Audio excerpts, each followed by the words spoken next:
साबिर भाई आयुक्त मनपा आयुक्त जो यहाँ पे कार्य कर रहे हैं, बहुत ही सराहनीय कार्य कर रहे हैं। जिस तरह से उन्होंने बेघर लोगों को वैक्सीनेशन करवाया, उसके बाद दिव्यांगों के लिए करवाया और बाहर जाने वाले विद्यार्थियों के लिए करवाया।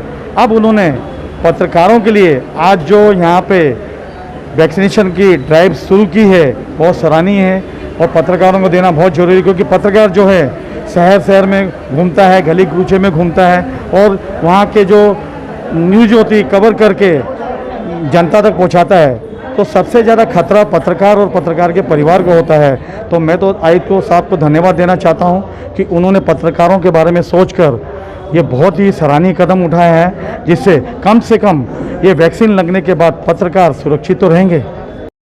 मीरा रोड में हुआ अब और भी आसान, ताज़े फल और ऑर्गेनिक सब्जियां घर बैठे मंगाए फार्मजी ऐप से। तो डाउनलोड करें फार्मजी ऐप डिस्क्रिप्शन में दी गई लिंक से। बेघर बेसहारा शहर के सीनियर सिटीजन्स को कोरोना वैक्सीनेशन का पहला डोज देने के बाद मनपा प्रशासन द्वारा विदेश में जाने वाले जो विद्यार्थी है उन्हें भी पहला डोज दिया गया। उसके बाद दिव्यांगों को कल यानी 2 तारीख को वैक्सीनेशन का डोज दिया गया और आज मीरा भाईंदर शहर के पत्रकारों को कोरोना का वैक्सीनेशन का पहला डोज दिया जा रहा है भाईंदर के इस नगर भवन इस जगह पर। हमारे साथ में कुछ पत्रकार है, लोक सत्ता के पत्रकार मयूर ठाकुर, उनसे हम बात करने की कोशिश करते हैं। मयूर जी, क्या कहेंगे, मनपा प्रशासन किस तरह से शहर में काम कर रहा है इस कोरोना की महामारी में? जैसे मीरा भाईंदर शहर के कोरोना की हालत है, मनपा प्रशासन की तारीफ़ करनी चाहिए कि बहुत अच्छे से काम हुआ है। कुछ कमियां है, वो अपने प्रशासन की, अपने देश की कमियां, उसको झुटकारा नहीं जा सकता, लेकिन जहाँ तक काम चल रहा है अच्छा है। आज मीरा भाईंदर के पत्रकारों को वैक्सीन दिया जा रहा है। मैं तो कहूँगा दे रहा है लेकिन दुरुस्त है। हमारे काफ़ी पत्रकारों के परिजन, घर वाले कोरोना की वजह से निधन हो गए। हमारा रोज़गार इस चीज़ के ऊपर चलता है तो हमें मजबूरन प्रतिदिन काम करना पड़ता है। आज बहुत देरी से वैक्सीन दी जा रही है, लेकिन दी जा रही है, ये बहुत काबिल तारीफ़ है, इसीलिए अभी चल रहा है। दे रहा है दुरुस्त है, ये कहना है लोक सत्ता के रिपोर्टर मयूर ठाकुर का। महेंद्र वानखड़े जो टीवी चैनल के रिपोर्टर है, उनसे हम बात करते हैं। महेंद्र जी, क्या कहेंगे, कैसे काम जो चल रहा है इस वक्त शहर में मनपा प्रशासन द्वारा, कैसा आप देखते हैं? नाही, मीरा भाईंदरची एकंदरीत परिस्थिती पाहिली, MMR रिजनमध्ये मीरा भाईंदरचा रिकव्हरी रेट खूप चांगला आहे आणि सर्वप्रथम आज पत्रकारांना जी वॅक्सिनेशन देण्यात येते त्याबद्दल प्रशासनाचे मी आभार व्यक्त करतो। मात्र प्रशासनाला एक विनंती करतो आपल्या माध्यमातून की पत्रकार हा गर्दीच्या ठिकाणी प्रत्येक एक दिवसा म्हणजे 23 मार्च 2019 पासून जो आहे पत्रकार रस्त्यावरती फिरत आहेत।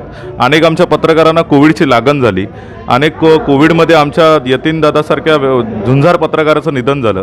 त्याच्यामुळे कुठेतरी काम करत असताना आमच्या मनामध्ये देखील भीतीचं एक वातावरण आहे, कारण आम्ही दिवसभर बाहेर फिरतो, संध्याकाळी घरी जातो, त्यावेळेस आमच्या कुटुंबातले सदस्य असतात, त्यांच्यामध्ये सुद्धा भीतीचं वातावरण आहे। त्याच्यामुळे आयुक्तांना आणि प्रशासनाला माझी विनंती राहील की त्यांनी आमच्या कुटुंबातल्या सदस्यांना देखील ह्या वॅक्सिनेशन उपलब्ध करून द्याव्या।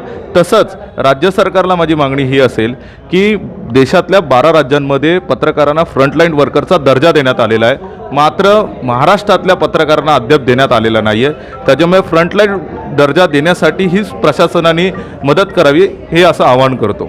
प्रशासन ने पत्रकारों को फ्रंटलाइन का दर्जा दिया जाना चाहिए, इस तरह की भी बात अब उठने लगी है, काफ़ी दिनों से मांग की जा रही है। TV9 के पत्रकार रमेश शर्मा हमारे साथ में है, हम उनसे जानने की कोशिश करते हैं क्या देखते हैं वो इस वक्त शहर के जो हालात बने हुए हैं और मनपा प्रशासन कैसे काम कर रहे हैं। क्या कहेंगे आप रमेश शर्मा जी?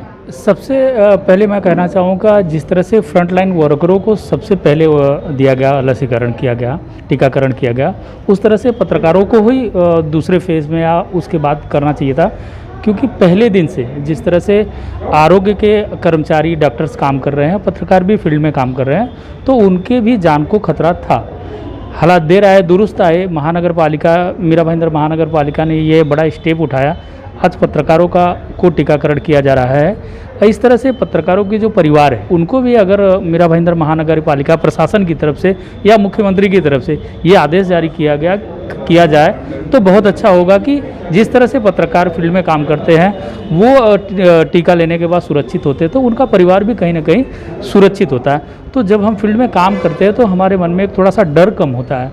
अगर हम फील्ड में काम कर रहे हैं, हम टीका ले चुके हैं, हमको किसी तरह से पॉजिटिव हुआ टीका लेने के बाद और हम घर पे गए, हमारी फैमिली उससे पीड़ित हो जाता है, तो हमको या हमारे परिवार को जान का खतरा हो सकता है। तो अगर सरकार द्वारा पत्रकारों के परिवारों को ही टीकाकरण कराया जाए तो अच्छा होगा, और साथ ही साथ फ्रंटलाइन वर्कर में ही पत्रकारों को शामिल करना चाहिए, ये हमारी मांग है।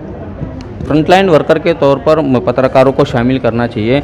एक और पत्रकार वरिष्ठ हमारे यहाँ के, हम उनसे भी बात करने की कोशिश करते हैं। क्या कहेंगे सर आप? ये जो कदम उठाया है आयुक्त साहब ने, इसके लिए मैं बहुत धन्यवाद देना चाहता हूं कि उन्होंने भी एक पत्रकारों के लिए ध्यान दिया कि पत्रकार भी फ्रंट लाइन वर्कर हैं। लेकिन कुछ देर हो गई है इसमें, फिर भी ठीक है, देर आए दुरुस्त आए हैं कि जब भी आए लगाया गया है वैक्सीन। एक और मैं मांग करना चाहता हूं कि हम लोग तो सुरक्षित हो रहे हैं वैक्सीन लगा के, लेकिन हमारा परिवार भी सुरक्षित नहीं है। जब हमारा परिवार ही सुरक्षित नहीं रहेगा तो हम कैसे सुरक्षित रहेंगे? इसके लिए मैं मांग करना चाहता हूं आयुक्त साहब से कि हमारे परिवार के बारे में भी सोचें और उनको भी वैक्सीन लगाने के लिए कोशिश करें। परिवार की भी फिक्र सताई जा रही है हमारे शहर के पत्रकारों को। जिस तरह शहर के पत्रकार शहर के मसलों को उजागर करता है, शहर के प्रश्नों को उठाता है, उसके साथ साथ ही वह उसे अपने घर की चिंता भी सताई जा रही है। राजा मयाल हमारे यहाँ के वरिष्ठ पत्रकार भी कहा जाए तो गलत ना होगा, उनसे हम बात करते हैं। क्या कहेंगे सर आप? क्या बोलूं, जिस तरह से पत्रकारों की उपेक्षा इस पूरे कोरोना काल में हुई वो काफ़ी निंदनीय है, क्योंकि पत्रकार भी कहीं ना कहीं फ्रंट लाइन वर्कर था, जो कोरोना काल के शुरुआत से ही काम जो है पूरे फील्ड में कर रहा था। लोगों के बीच में जाना, जो कोरोना के हॉस्पिटलों में, और डॉक्टर जो भी उनका रिपोर्टिंग करता था।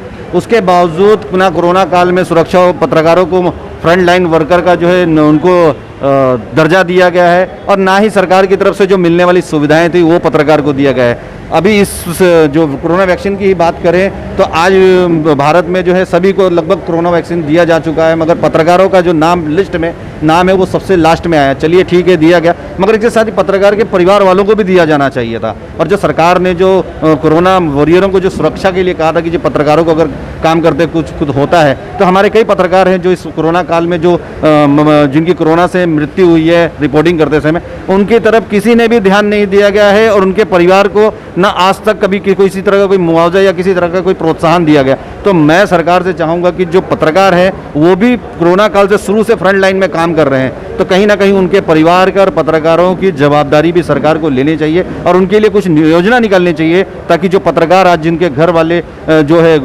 इसी वो उनकी मौत के बाद बेसहारा हो गए, उनको किसी तरह की कोई मदद मिल सके। बहुत बहुत शुक्रिया। पिछले साल हमारे मीरा भाईंदर शहर के एक वरिष्ठ और जाने माने पत्रकार यत्ती ने भी मौत हो चुकी थी, और आज हमें जो पता चला है कि आज एक और हमारे मीरा भाईंदर शहर के ही पत्रकार राजशेखर शिवगुंडू की मौत हुई है। हालांकि उनकी कोरोना के चलते नहीं, लेकिन लंबी बीमारी के चलते आज उनका देहांत हो गया है। एक और पत्रकार सैयद मोइन हमारे साथ में हैं, जो शहर पर बारीकी से नज़र बनाए रखते हैं। मोइन भाई, क्या कहेंगे आप? देखिए, देखा जाए तो जिस तरह से और फ्रंट लाइन वर्कर्स को पहले फेज़ में वैक्सीन दी गई, उसी तरह पत्रकारों को भी वैक्सीन दी जानी चाहिए थी, क्योंकि पत्रकार भी अपनी जान जोखिम में डालकर लोगों के बीच काम करते हैं, और उनके भी जान को खतरा है, उनके परिवार को जान को जोखिम है।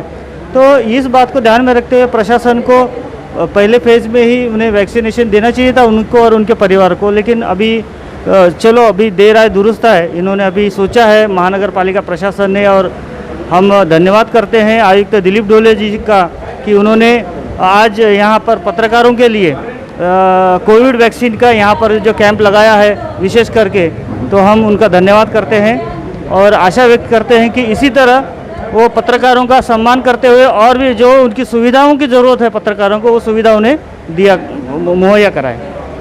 बहुत बहुत शुक्रिया। ये थे हमारे शहर के सभी युवा पत्रकार जो फील्ड में रहकर काम कर रहे हैं। समाज में एक अच्छा कार्य पत्रकारों द्वारा किया जा रहा है। मनपा प्रशासन की गलतियों को, या फिर जब कहा जाए कि उनसे कहीं किसी समस्या का निपटारा नहीं हो रहा है, तो उसे पत्रकार ही आवाज़ उठाता है। पत्रकार शहर की आवाज़ बनता है जो प्रशासन तक पहुंचती है, और पत्रकार भी सुरक्षा मुहैया कराना चाहिए, उनके परिवार की सुरक्षा मुहैया कराना चाहिए।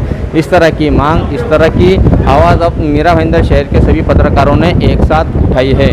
देखते हैं कि मनपा प्रशासन द्वारा इस मांग को कैसे लिया जाता है, क्या वो इस समस्या का निराकरण करते हैं, ये आने वाले समय में पता चलेगा। बहरहाल आज जो वैक्सीनेशन दिया गया है, इस बारे में हम बात करते हैं यहाँ के स्थानीय डॉक्टर से। आज हम यहाँ पे मीरा भाईंदर महानगर पालिका की तरफ से जो पत्रकार है उनके लिए हमने वैक्सीनेशन अरेंज किया है। अभी लगभग हमने 15 से 20 लोगों को वैक्सीनेशन दे दिया है लास्ट हाफ एन आवर में। अभी हमने वापस जैसे 1 तारीख को हमने जो स्टूडेंट्स के लिए रखा था इंटरनेशनल पढ़ाई करने जा रहे, सेम उसी तरह हमने 5 तारीख को उनके लिए भी रखा है। प्लस जो सी फेयरर्स है बाहर जो काम के वजह से जा रहे हैं उनके लिए भी हमने 5 तारीख को अरेंज किया है। वैसे ही जो लोग हैं जिनके पास कोई आईडी प्रूफ वगैरह नहीं है, बेरोजगार है, उनके लिए भी हम नगर पालिका की तरफ से कैंप अरेंज करने वाले हैं वैक्सीनेशन का। मीरा रोड में हुआ अब और भी आसान, ताज़े फल और ऑर्गेनिक सब्जियां घर बैठे मंगाए फार्मजी ऐप से। तो डाउनलोड करें फार्मजी ऐप डिस्क्रिप्शन में दी गई लिंक से।